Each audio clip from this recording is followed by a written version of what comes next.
Well, on the island of Canna in Canna House, where I've lived for over 60 years. I was born in a little town called Shaw, named for my great-great-grandfather, John Shaw, who came from Scotland and came there and was given the grant of land west of the Alleghenies. And I think John Shaw and his sons must have come from the Cowan Ironworks, because he's noted for casting the first cannon west of the Alleghenies. And these cannon were taken up by Indian Trail to Lake Erie, which was north. And there, my mother's ancestor, Oliver Hazard Perry, was building ships to fight the English. And he used these cannon. And he stopped the English from coming in to the New England part of the country. At the famous battle called the Battle of Lake Erie. And he's famous for having sent a message to the President, Madison, "We have met the enemy and they are ours." So on both sides of my family, father and mother, I have been a rebel, you might say. And I'm very proud of them. No, I was born in Benshaw, the youngest child, 5 sisters. And I was at school there, and did school and on until I was sent away to boarding school when I was 14. Now, both my mother and father died before I was 11. And I was brought up by older sisters and aunts. And having gone to boarding school in Philadelphia, near Philadelphia, Bryn Mawr, I then was sent to Helensburgh in Scotland to St. Bride's School for a year.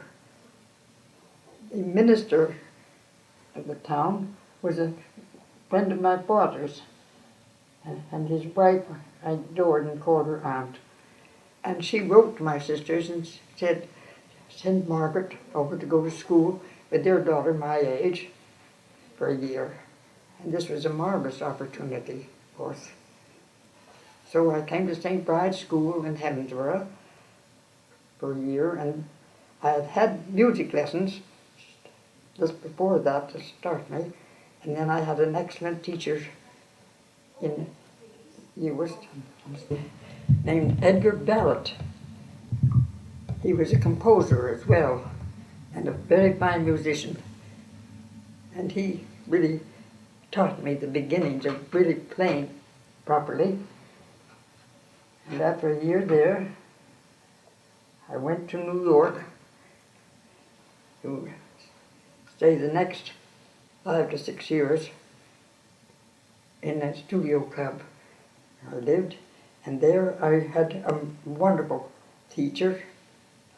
His system was very much like the mate, in which it was the touch and the sound and the relaxation which was so urgent to make really lovely sound from the piano.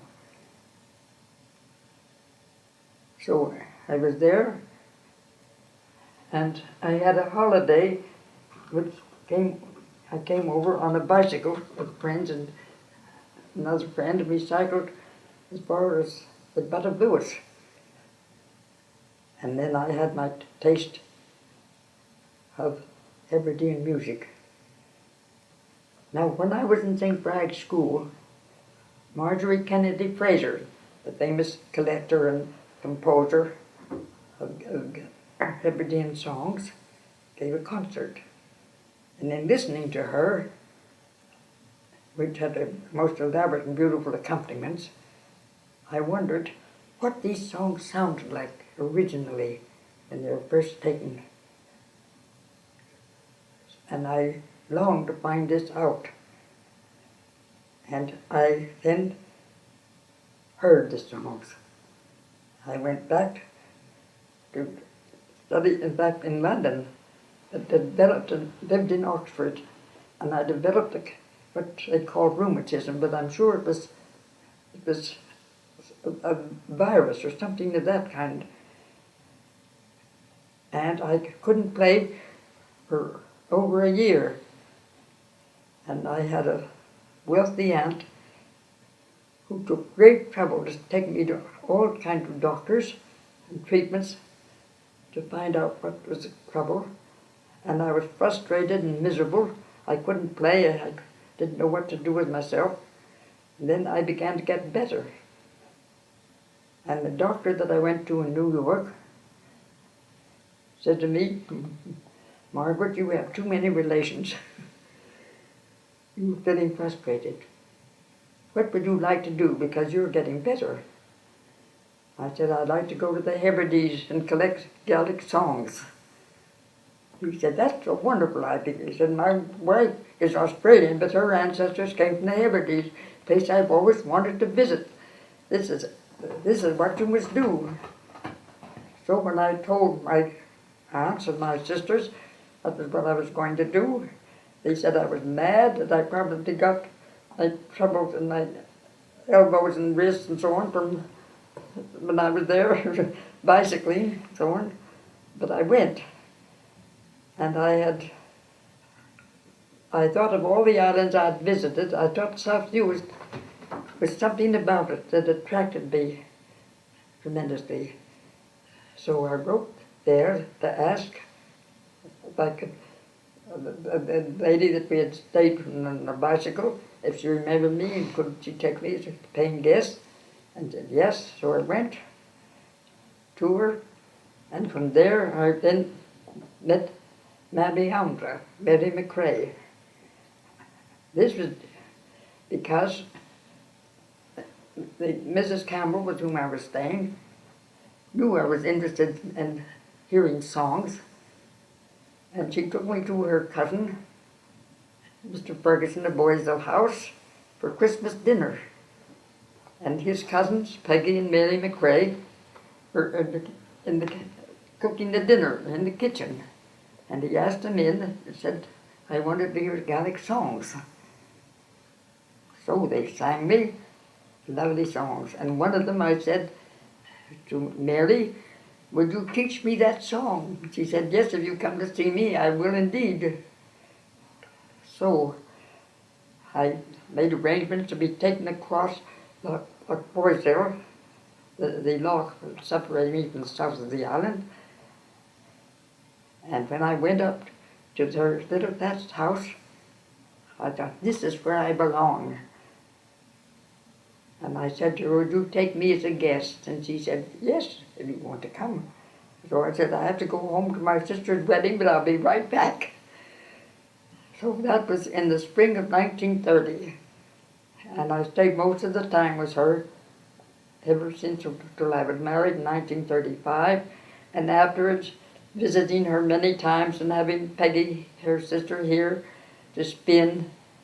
And those two sisters are the wonderful inspiration, and my adoration for them is beyond words. So how did you meet your husband? Well, I went down for holidays to Oxford, where in fact I had stayed for a while to study music and during my school days. And the professor of Greek at that time at Balliol was Duncan McGregor. And he said, you must meet the professor of Gaelic at Jesus College, professor of all Celtic languages. So he said, and you have all these notes to take with you, you show him what you collected.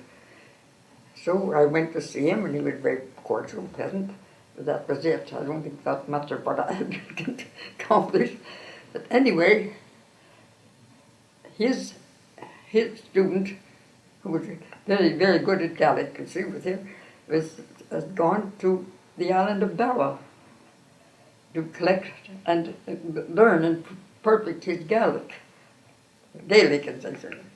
Anyway, his professor had told him an American that was living on South US was doing something of the same. So he came over to the hotel, and I never forget it. I was accompanying on the piano Pipe Major John MacDonald of Inverness, a very famous Pibroch teacher and player. But he played the fiddle as well, so I was accompanying. And Mr. Mackenzie, the proprietor of the hotel, brought in John Campbell to meet me. And I said to him, would you play the piano? Mr. MacDonald, he said, no, I can't play the piano. I can play any wind instrument. And I thought the nerve of pride of saying you can play any wind instrument. And so he could. I found he had a great knowledge of wind instruments. And so anyway, that was in the autumn, and I came to see me. And a few months later, this was 1934, 1935, we were married in June in Glasgow. And there began a collaboration, you can call it, of Gaelic song collecting and so on. And he was in Barra, and being Campbell of Inverness and so on, he never knew anybody the way I knew the South Jewish people. So when he came over to see me, and I took him to meet Peggy and Mary McRae, who welcomed him, but Gaelic is just somebody nice coming in the door and so on. He was fascinated. And so that was, he was envious of me, and then was only too pleased to, from then on, to work together. And he, of course, had recording machines.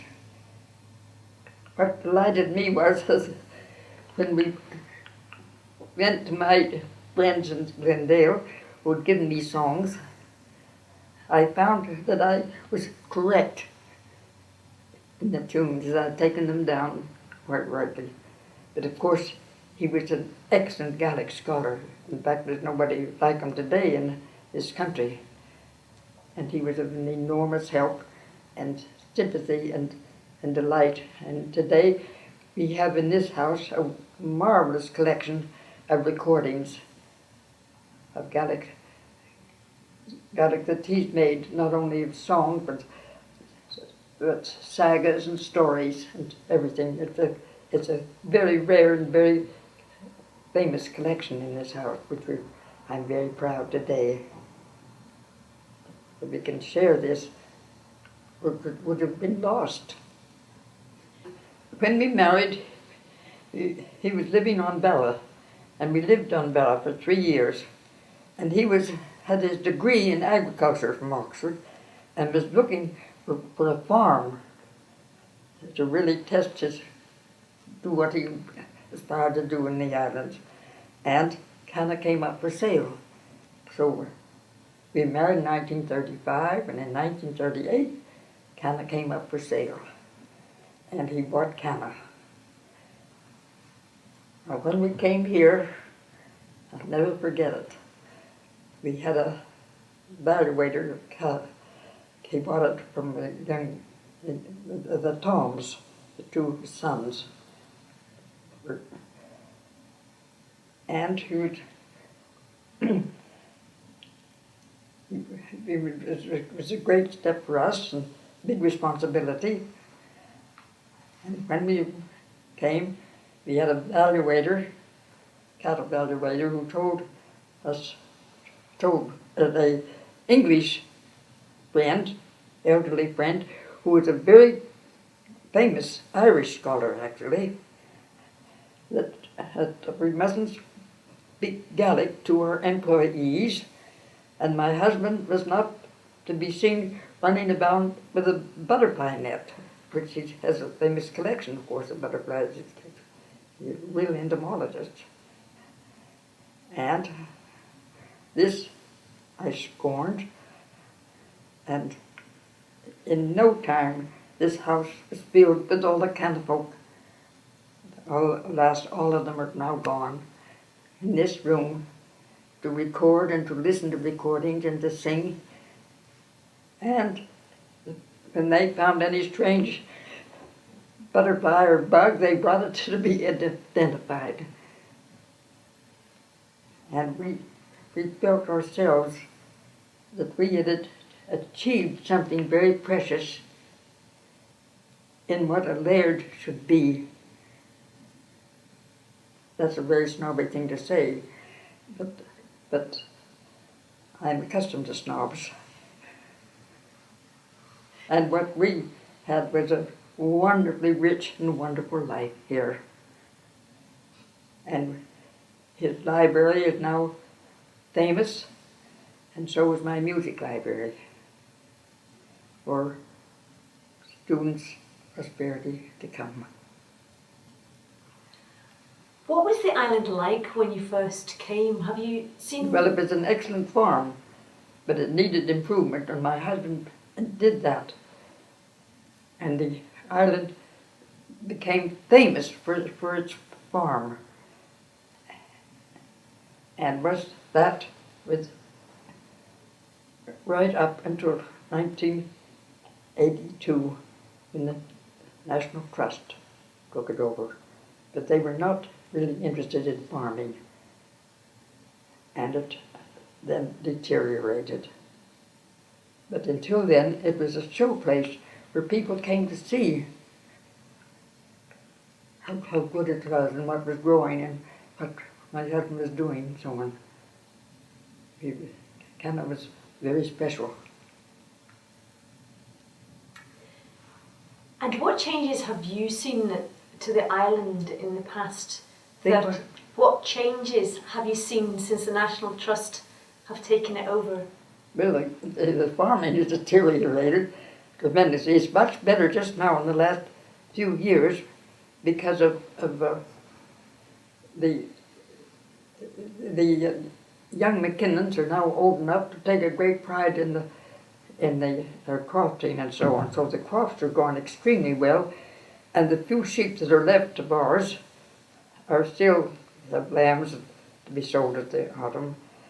But it's as nothing to what it was. And where do you see... Of course, the thing is that what you need to have a farm is that you need very good men working for you. And they're absolutely essential. And that's what we had. Now, when the trust took over, they reduced the number of men so that there was nobody to really work as hard or to take the things, farms, so on, to do it. Farming is a hard job and requires many to make it go, especially as big as Canna is. And tell me a bit more about the library and what is happening with the library at the moment and what the plans are for the library, the Gaelic, your own library of music and the Gaelic library. Well, the Trust are very proud of the library, and Magdalena Sagasasu, who we've known all our lives, her father and my husband were great friends when they were in their teens in France. Anyway, she worked with my husband and she knows everything about his work and appreciates and understands what he's doing. So she has been taken by the trust to be the librarian, the custodian and recording of all his works and so on, and his enormous cataloging which is now on computer, of his enormous collection of manuscripts and notes and writings and what he's done. So she's accomplished that in a magnificent way. He would be so proud of her, and so am I. She's like a daughter to us, but she's more than that to me. She's a very dear friend. And not only that, but she is so much more intelligent and knowledgeable than any of the trust of the people who were supposed to be that. This you might admit, because I've been kept out of the libel courts till now. I don't want to get into the but that is very true. They are incapable of appreciating her because they don't know. It's just as simple as that. And then the trust then found that my music library, I had someone come to value it, Mr. McCormick, who was at first rate, of course, at books. And when he looked at my library, took out one volume, he said, I just sold a copy of this for £125 the other day. You have books here I've never seen before. It's a wonderful collection. So then the trust decided they would buy that as a library and connect it with John's library. But again, as I said, omit this, they know nothing about music or about the songs or about what we were really doing. And you find the biggest advice and the biggest tell-all by people who don't know anything. So what attracted you originally to island life? What attracted me? To island life, yeah. Well, it was just part of my wanting to collect songs. From the pristine, the very thing of the original song, which is what I was after and which I got in abundance. So that my book, Folk Songs of Folklore of South Uist, every page was given me by my friends in what's called North Vendale, who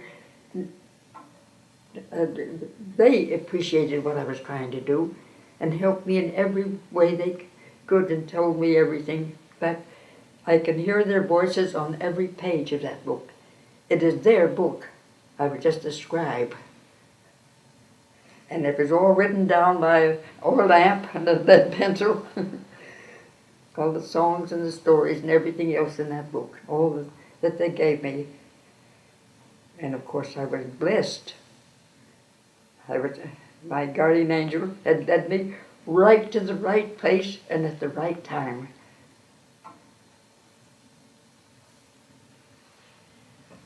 What do you think it takes for someone? What strength of character must someone have to live on an island?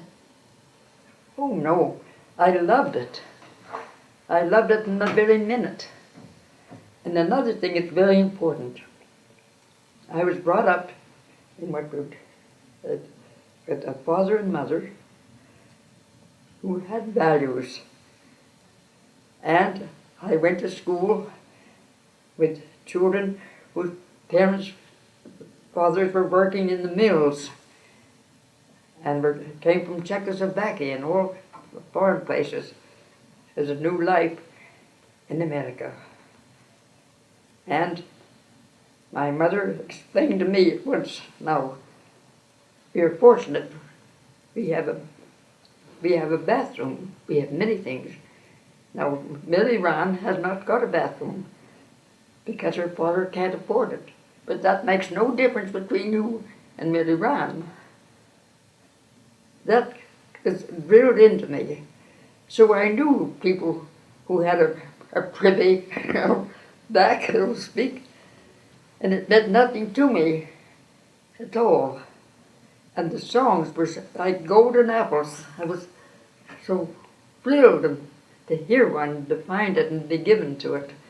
And the words and the stories about it.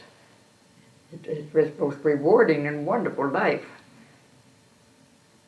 And as I say, I've known life from the very steerage in the ship right up to first class on the France.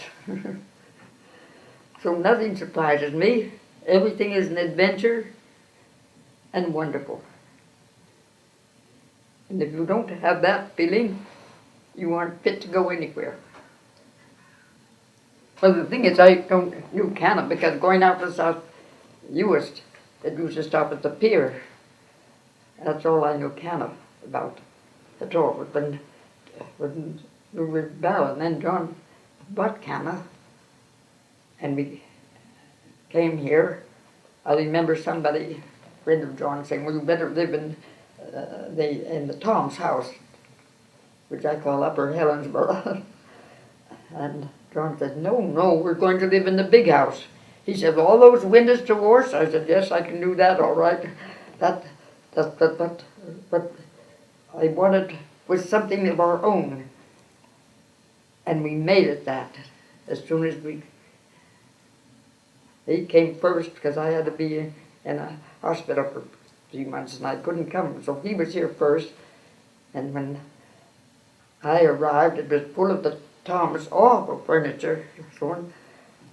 And I remember that I wasn't in the door before I took away a coal scuttle that was standing here outside. There was full of stuffed birds, including a baby seal, the white coat, which is a glass case, and there was a perfect study of the moth. There was a moth and also the little grubs eating the fur. So I have a photograph of my husband with the seagull taken out of his glass case and going down on the shore to be burned. And many birds were also in a dilapidated edition, but I made a little greenhouse out of the glass from the cages. And some that we kept here who were not in good condition and so on, and were very valuable. But anyway, we had a wonderful time bringing in our own belongings, our own furniture, everything to make us feel at home and make everybody else enjoy and feel interested and happy too. Was it difficult to bring all your own furniture from Barra and so on to Canna? Well, Barra is no, because also from Inverness, John's father's place, and then we bought a lot of it ourselves. And so that, and there was, I had a small Steinway grand in Barra, in the tin house in Barra, the first 3 years, and it suffered enormously. And then during the war, with all the damp and the wet that was here, so it had to be reconditioned at enormous expense. And I was in Edinburgh and went into a music shop there, and I saw this mammoth thing. And they said, "We can't sell that because it's too big for the houses now. Nobody wants it." I said, "Well, I want it." So then they said they would send it out, and I then sent, it arrived in by horse cart, and 4 men, who were the 3 movers and a tuner. Anyway, and this little grand piano, which had a lovely tone, and I was very sorry that it had so deteriorated, but it was sold for nearly as much as what I bought this. Even that, in reconditioning, made it very valuable. Steinway's a good buy. So this arrived, and one of the movers had a terrible cold, and I made him stay in bed, and the other men and the tuner. My husband entertained with the dram and so on at the far side, and he looked after this other he was very poorly indeed. However, he recovered, and then they went away. And I went to pay for the moving. And when I went into the music shop in Edinburgh, the man, Mr. Somerville, said, "You don't own a thing." Mrs. Campbell, they came back, they were so full of their visit with you, how kind and how good time they had and so on. And it means so much to us to have somebody to appreciate us in this way. You don't owe us anything. So that was wonderful. And how do you feel about Canna? How do you feel from your heart about Canna? Well, of course, as I said to the trust when John gave it to them, you don't own Canna, you serve it. It's beyond ownership. It's a very extraordinary, interesting, historically and archaeology and everything concerned with it. And it's of itself. And it's been wonderful to live here and to enjoy it. And it's a perfectly beautiful little island. And it's been from archaeology and so on, and ancient, earliest history. It's obviously been famous for ships, for galleys. And the Vikings have been here. And it's, as I say, archaeologically, it's extremely interesting, and it has a wonderful history. And my husband has made a splendid book, Canna, the Story of an Island, which tells all about it. And of course, I love it. But as I say, you don't own it. You serve it. And I love living on it, and I'm very proud of its history and all that. But it's not, this house, I adore this house, and I try to keep it just as my husband had it before when we had this. And that makes a big, everything to me and so on. But it's not I don't have the feeling here that I have to go back just to what they call the tota, the walls of Marianda's house in Glendale. That I love. The very bits of moss that adhere to the house and so on. That was something very special to me. So as I say, I love this house, and my years here with John were absolutely wonderful. I've been blessed all my days.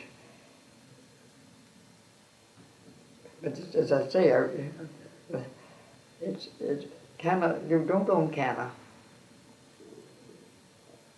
I don't know if you notice that at all, but if you walk down the road, so on, go over to the old stone walls that are made out of the houses that were destroyed during the evictions to make the walls, all that, something. It's as I say, it's something else again. I don't feel there's a real deep love for it. I love this house and its contents, and I love being here. And it's been a wonderful life for John and myself. But it's not as deep as what I felt in North Glendale. Tell me a bit more about your time in North Glendale and with the people there. Mm-hmm. Can you tell me a bit more about North Glendale and the people and where you lived then? Well, of course, as I said, when I went to see Marianne and asked her for the tune, and I saw the house. Now, what I wanted to was to learn Gaelic, to speak Gaelic, and so I said to her, "Would you take me as a guest?" She said, "Yes." Now there I was wonderfully happy in that little thatched house, and I would walk back I had a great walker in those days. I used to walk around to South Hewitt, which is about 9 miles, and come home in the afternoon, and it was dark, and coming over the brave path and so on. I'd seen Marianne's house. As the moon was shining, the thatch was gold on the house. It was adorable. And she was adorable. And all the neighbors were so good. They welcomed me without any questioning. I never had any impudent question ever asked. They took me just as one of themselves. And I never felt a stranger there. There's a Gallic poet. He still teaches Gallic in the Sky School. He wrote a poem. They called me the sparrow that came in from the west. But I never felt anything but welcoming, warmth. And I remember that you saw a photograph of an old man in a cap, and his wife wearing a white mutch, and his big long fingered beautiful hands across his knees. That was Ron Morrison. And I was over in Lochboysdale, and I met the head of the nursing society for Scotland, West, and another famous lady in the hotel, and they wanted to come over to see the south side, and I said, well, Angus John will come and collect you and take you across. And so they came across, and I left her to call on them because she wanted to meet the people and talk about and I went off doing something else. No. When they came to leave, they came down and met me, and Angus John took them back in the boat. And Millie McRae, Maddie Yonder, was in with Ron Morrison and the others. And someone there said, what a lovely Miss White, the head of the nursing. Yes, yes, indeed. And so was Miss Shaw Stewart. Yes. Miss Shaw. Oh, said the old man, she's one of ourselves. Well, that is what I had. She's one of us.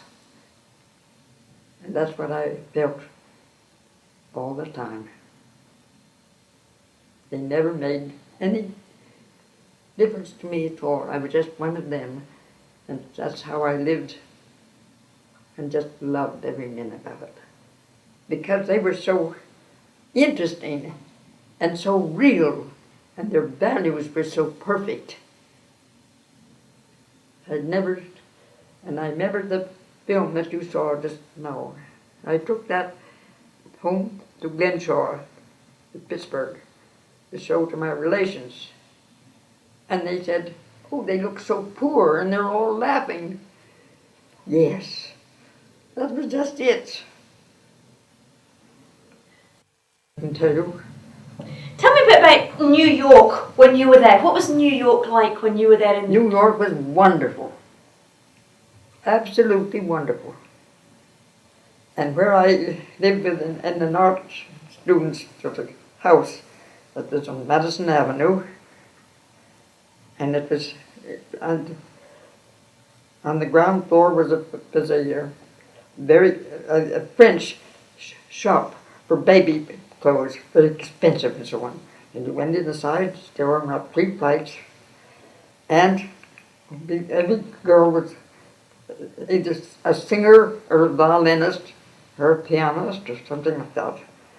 And the New York was, they found that you were really intent on learning, interested. They gave you every advantage. All you need to do was to leave your name or something, and somebody would find you and help you and finance you. It was the most generous for students ever. And you had your own employment office, and you went there when you were, because I had to earn my music lessons were expensive, but they were paid for, and so was my board. But any other money at all I had to earn myself.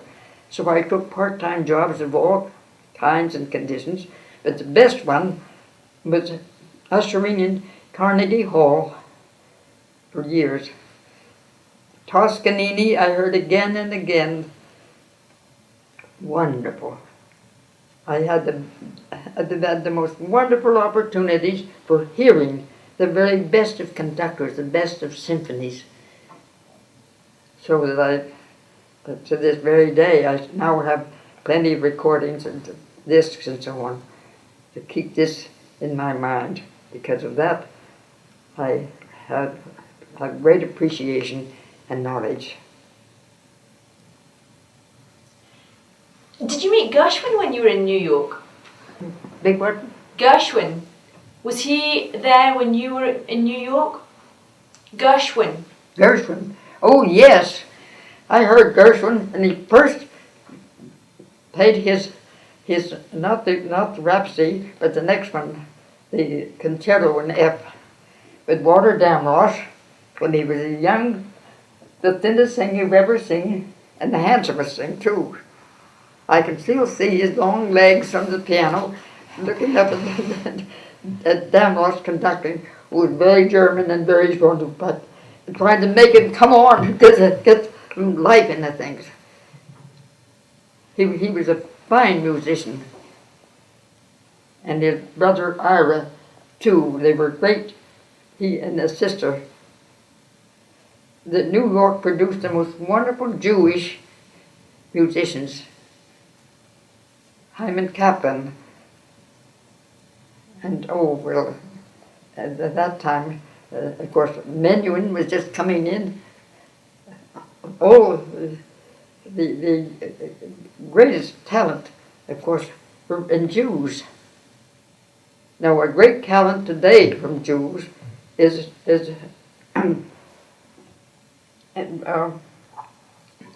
Richard Good, who's going to play at the festival this year. He plays Beethoven better than anyone I've ever heard, and I've heard them all. He's better than Schnabel or any of them. He's marvelous. Now, I had a great friend in Edinburgh who has charge of bringing in musicians because they practice in her house.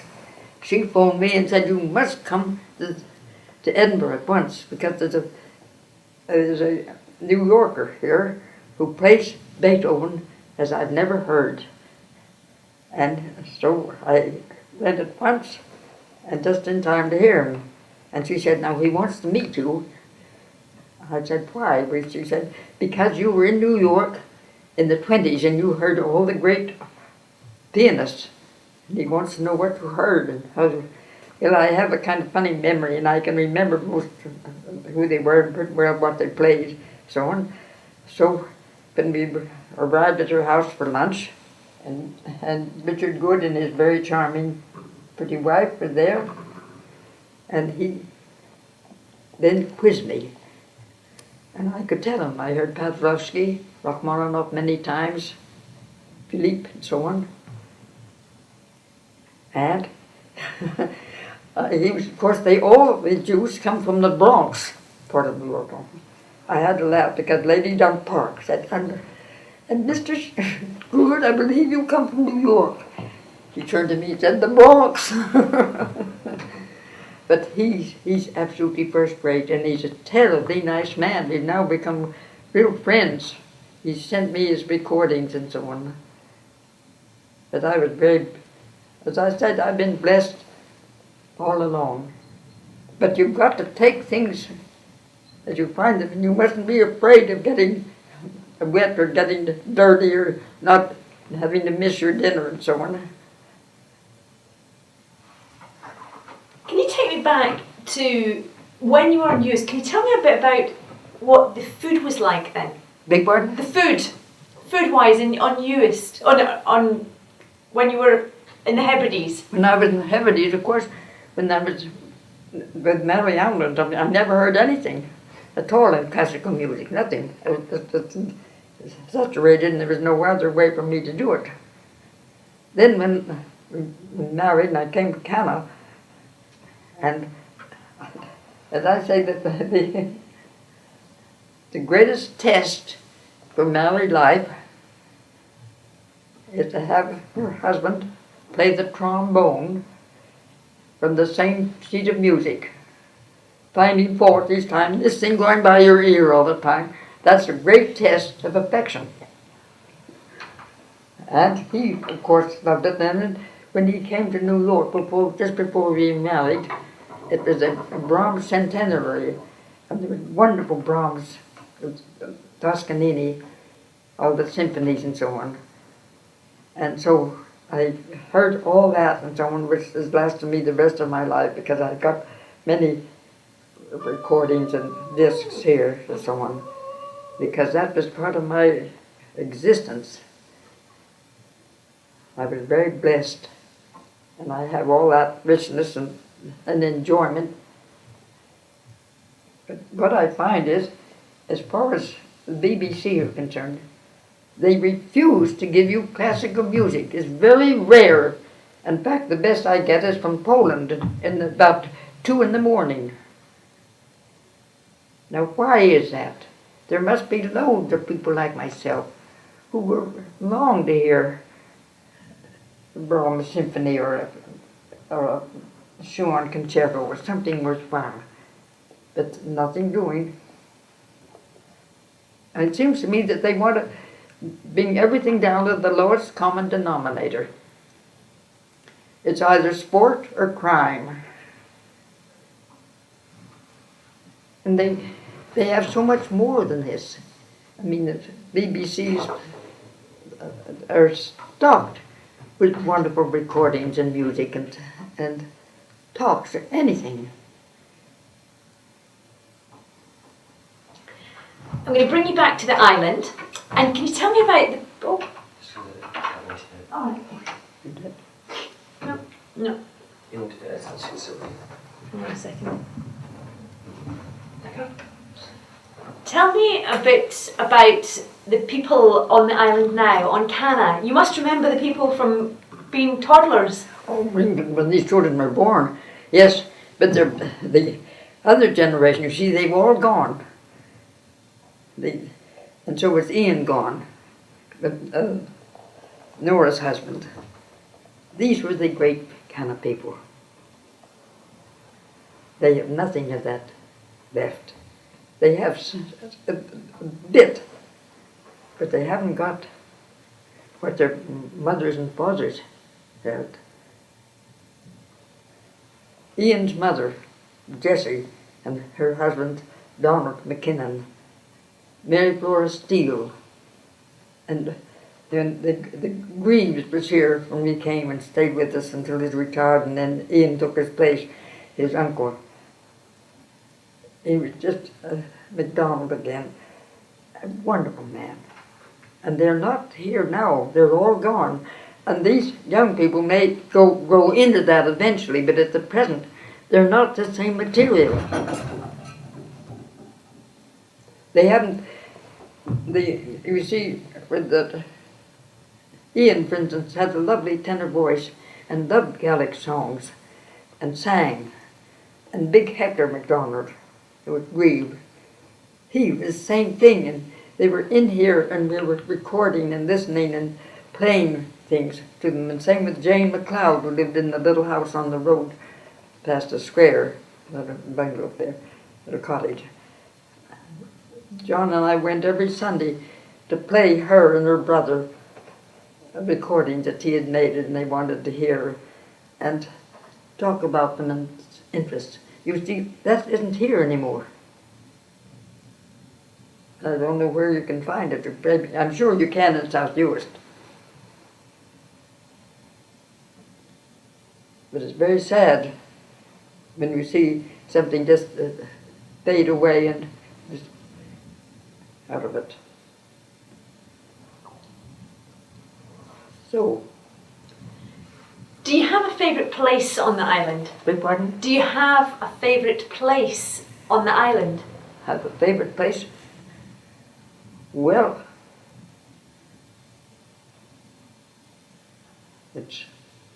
I think probably Well, over underneath what they call a castle, the prison, down right there. I love that. And we excavated there sometime, and I found clay pipes, which I got a couple of them here. And I loved part of Kiel, up at the top, where this wall is undulating. How those walls were made from the houses of the people who were evicted. Because the McNeils, who owned Canna at the time, he was not of age, and they let the island to a man McLean for sheep. And he said he would come provided they cleared Kiel, the village, which they did. Terrible. But I love the wall because of the stone wall brings back the houses and the people that were there, and that wonderful cross, which we were told was hit by the what do you call the gang that came to take the young men away to the Navy? Press gang. That they used it as a cannon target. And we had archaeologists here said, oh, ridiculous, who would bring a cannon up all this way to fire the thing like that. But Magda found a cannonball right by the cross. So they were here, and there is the evidence. Never take these layer down laws things seriously. Always look under the bed, because sure enough, they cannot be relied on. The head of the museum in Edinburgh, archaeology, he was here, and when we went over to see the out in Langanish, the Norse grave, and it's down, you see, on the long, he said, this isn't a Norse grave. And I said, well, they say it is, because, and that's a tradition, but because it was rifled then, and they say is that if it's touched again, it'll bring back trouble and bad weather, something awful. It'll be very troubled again. Oh, I never go by tradition, Tony. Now, any boob knows, who has any knowledge of the islands out here, that you never build a ceiling down on the grass, the grazing. You're always up in the hill, away from everything. And I've been in the ceiling. I know exactly how they're built and what it is. And this boob to say that, you see, without any knowledge at all. And I said to him, but you don't have never have a ceiling down in the grazing land. And I was like, oh, no, I can see from the look of it, I can tell it's a ceiling. Well, we had the professor from Oslo, who was a great friend of John's, and he came here. And right away he said, of course this isn't their grave. And the other mounds that are on the north, there are about 9 of them. These are their graves, and of course they have them going back north with the way they had come. He was thrilled with it. And there are other Norse graves on Canna as well, but those are particularly. And this creature from Edinburgh, what do you do when you think somebody's an authority like that? And of course that has been put in their writings, in their archives, that's a ceiling, not a nurse grave. You can understand for people go around shooting each other. It's awful. There ain't no justice. You know that expression? Yeah, we have it also with colored lady Manby who was crying her eyes out on the courthouse steps. There ain't no justice. There ain't no justice. This white man came along and said, now what's the matter with you, man? What are you making all this noise about? He said, because there ain't no justice. Of course there's justice. No, there ain't. That judge in there, He'd give my husband a divorce, and he took all the children, and there ain't one of them his.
That's a lament for brown-haired Ian, who had drowned in the sound of Canna between here and Rum. But the song is the tune I only heard in South Uist, and the poem is in the famous Scottish collection, Gaelic collection. I can't remember the most, but Angus Matheson said he knew what it was. The Dormy collection of Gaelic verse. Smisha Hoppo be in mo yille gown. My mind is with you, my dark-haired lad. You were on the quest of the waves and so on in your beauty. Lovely poem. It's in the book, my book. It's a lovely tune, isn't it? Shoot the niche, it's in Gaelic.